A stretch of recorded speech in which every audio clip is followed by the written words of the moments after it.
ராஜு. அத்தியாயம் 1. பொறுப்புகளின் சுமை. அதிகாலை 5 மணி. வீட்டின் முன் இருந்த துளசி மாடத்தில் விளக்கேற்றிவிட்டு கைகளை கூப்பி நின்றாள் மீனா. அவளது முகத்தில் சோர்வு இருந்தாலும் கண்களில் மட்டும் உறுதி இருந்தது. அம்மா, இன்னைக்கும் எங்க குடும்பத்தை நல்லபடியா நடத்தி வையுங்கள் என்று மனதிற்குள் பிரார்த்தனை செய்தாள். அவளுக்கு வயது 28. ஆனால் வாழ்க்கை அவளை 40 வயது பெண்ணை போல சிந்திக்க வைத்திருந்தது. 5 ஆண்டுகளுக்கு முன்பு அவளது தாய் லட்சுமி திடீரென ஏற்பட்ட இதய நோயால் உயிரிழந்தார்.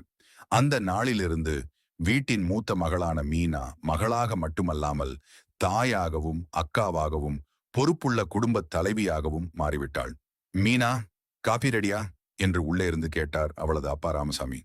இதோப்பா, கொண்டு வரேன் என்று சிரித்தபடி பதிலளித்தாள். சமையல் அறைக்குள் சென்று காஃபியை எடுத்துக்கொண்டு வந்தாள். ராமசாமி வீட்டின் முன் இருந்த நாற்காலியில் அமர்ந்திருந்தார். முகத்தில் வயதின் சுருக்கங்கள் இருந்தாலும் மகளை பார்க்கும் கண்களில் அன்பு மட்டுமே இருந்தது. நேத்து ரொம்ப நேரம் வரை பள்ளி வேலையா என்று கேட்டார். ஆமாப்பா, குழந்தைகளுக்கு தேர்வு வருதில்ல.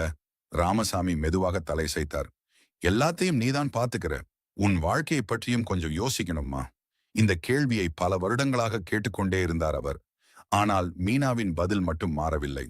என் வாழ்க்கைன்னா நீங்களும் கார்த்திக்கும் தானேப்பா. அந்த பதிலை கேட்ட ராமசாமி அமைதியாகிவிட்டார். அப்போது வீட்டின் உள்ளே இருந்து சத்தம் கேட்டது. அக்கா, என் சட்டை எங்கே? மீனா சிரித்தாள். உன் படுக்கை மேலதான் வைச்சிருந்தேன். ஒவ்வொரு நாளும் இதே கேள்வி.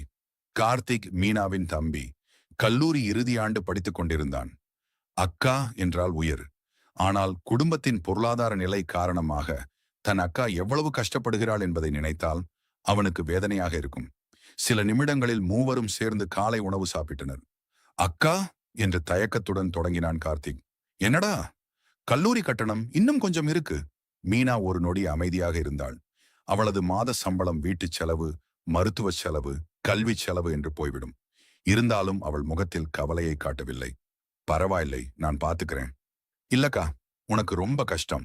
நீ நல்லா படிச்சு பெரிய ஆளா வரணும். அதுதான் எனக்கு சந்தோஷம். கார்த்திக்கின் கண்கள் கலங்கின. நான் வேலைக்கு போனதும் உன்னை ராணி மாதிரி பாத்துக்கிறேன். மீனா சிரித்தாள். சரி, முதல்ல கல்லூரிக்கு போ. பள்ளிக்கு சென்றதும் குழந்தைகளின் சத்தம் அவளது சோர்வை மறக்க வைத்தது. குட் மார்னிங் மேடம் என்று மாணவர்கள் ஒரே குரலில் கத்தினர். குட் மார்னிங் என்று சிரித்தாள் மீனா. அப்போது ஆசிரியர் அறைக்குள் நுழைந்தார். அருண். காலை வணக்கம் மீனா மேடம். காலை வணக்கம் அருண் சார். அருண் அந்த பள்ளியில் கணித ஆசிரியர். அமைதியானவர், பொறுப்பானவர். கடந்த 3 ஆண்டுகளாக மீனாவுடன் பணியாற்றி வந்தார். அவருக்கு மீனாவின் வாழ்க்கை போராட்டம் தெரியும். ஒவ்வொரு முறையும் அவள் சிரிக்கும் போது அந்த சிரிப்புக்கு பின்னால் இருக்கும் வலியும் அவருக்கு புரியும். நேத்து நீங்க லேட்டா போனீங்களாமே என்று கேட்டார். கொஞ்சம் வேலை இருந்தது. உங்க முகமே சரியில்லை, உடம்ப பார்த்துக்கோங்க. மீனா மெதுவாக சிரித்தாள். எனக்கு எதுவும் ஆகாது. அருண் எதுவும் பேசவில்லை. ஆனால் அவரது மனதில் ஒரு கேள்வி மட்டும் ஓடியது. எப்போதுதான் இந்த பெண் தனக்காக வாழப்போகிறாள்? அன்றைய மாலை மழை பெய்யத் தொடங்கியிருந்தது. பள்ளியில் இருந்து வீட்டிற்கு திரும்பிய மீனா வீட்டின் முன் மக்கள் கூட்டத்தை பார்த்ததும் பதறிப்போனாள். என்னாச்சு என்று ஓடினாள். அவளை பார்த்ததும் அக்கம் பக்கத்தினர் ஒருவர் சொன்னார். மீனா, உங்க அப்பா திடீர்னு மயங்கி விழுந்துட்டாரு. மருத்துவமனைக்கு கூட்டிட்டு போயிருக்கிறாங்க. அந்த வார்த்தைகளை கேட்டவுடன் அவளது கால்கள் நடுங்கின. அப்பா! அவளது கையில் இருந்த பை கீழே விழுந்தது. மழை வேகமாக பெய்து கொண்டிருந்தது. ஆனால் அந்த மழையை விட வேகமாக மீனாவின் கண்களில் கண்ணீர் வழிந்து கொண்டிருந்தது. அவள் ஓடிக்கொண்டே மருத்துவமனை நோக்கி புறப்பட்டாள். அவளுக்கு தெரியவில்லை, அந்த ஒரு நாள் அவளது வாழ்க்கையை முழுவதுமாக மாற்றப் போகிறது என்பதை. அடுத்த அத்தியாயம், சொல்லப்படாத காதல். அருணின் மனதில் இருக்கும் காதலும் மருத்துவமனையில் மீனா எதிர்கொள்ளும் அதிர்ச்சியும். ராஜு. அத்தியாயம் 2. சொல்லப்படாத காதல். மருத்துவமனையின் அவசர சிகிச்சை பிரிவின் வெளியே பதற்றத்துடன் நின்று கொண்டிருந்தாள் மீனா. அவளது கைகள் நடுங்கிக் கொண்டிருந்தன. அருகில் நின்றிருந்த கார்த்திக்கும் என்ன பேசுவது என்று தெரியவில்லை. அக்கா, அப்பாவுக்கு ஒன்னும் ஆகாது என்று ஆறுதல் சொல்ல முயன்றான். ஆனால் அந்த வார்த்தைகள் மீனாவின் பயத்தை குறைக்கவில்லை. சில நிமிடங்களுக்கு பிறகு மருத்துவர் வெளியே வந்தார். யார் நோயாளியின் உறவினர்? நான் அவரோட மகள் டாக்டர் என்று கண்ணீருடன் சொன்னாள் மீனா. மருத்துவர் அமைதியாக பேசத் தொடங்கினார். பயப்பட வேண்டாம், இப்போதைக்கு ஆபத்து இல்லை. ஆனால் அவருக்கு இதயத்தில் பலவீனம் இருக்கிறது. அதிகமாக மன அழுத்தம் கொடுக்கக்கூடாது. அந்த வார்த்தைகளை கேட்டதும் மீனா பெருமூச்சு விட்டாள். நான் அப்பாவை பார்க்கலாமா? ஒரு 5 நிமிஷம் மட்டும். அறைக்குள் நுழைந்தாள் மீனா. படுக்கையில் படுத்திருந்த ராமசாமி மகளை பார்த்ததும் மெதுவாகச் சிரித்தார். எதுக்கும்மா இவ்வளவு பயப்படுற? அப்பா, ஏன் இப்படி பண்ணீங்க என்று அழுதாள். எனக்கு ஒண்ணுமில்லம்மா, கொஞ்சம் தலை சுத்திச்சு. அவர் பொய் சொல்கிறார் என்பதை மீனா உணர்ந்தாள். இருந்தாலும் எதுவும் கேட்கவில்லை. நீ அழாதே, நீ அழுதா எனக்கு தான் கஷ்டமா இருக்கும். அந்த வார்த்தைகள் மீனாவை இன்னும் உடைத்தன. அதே நேரத்தில் மருத்துவமனை வாசலில் வேகமாக வந்து நின்றார் அருண். பள்ளியிலிருந்து வீட்டுக்குச் சென்றபோது அக்கம் பக்கத்தினர் மூலம் நடந்த விஷயத்தை அறிந்து உடனே வந்திருந்தார். மீனா என்று அழைத்தார்.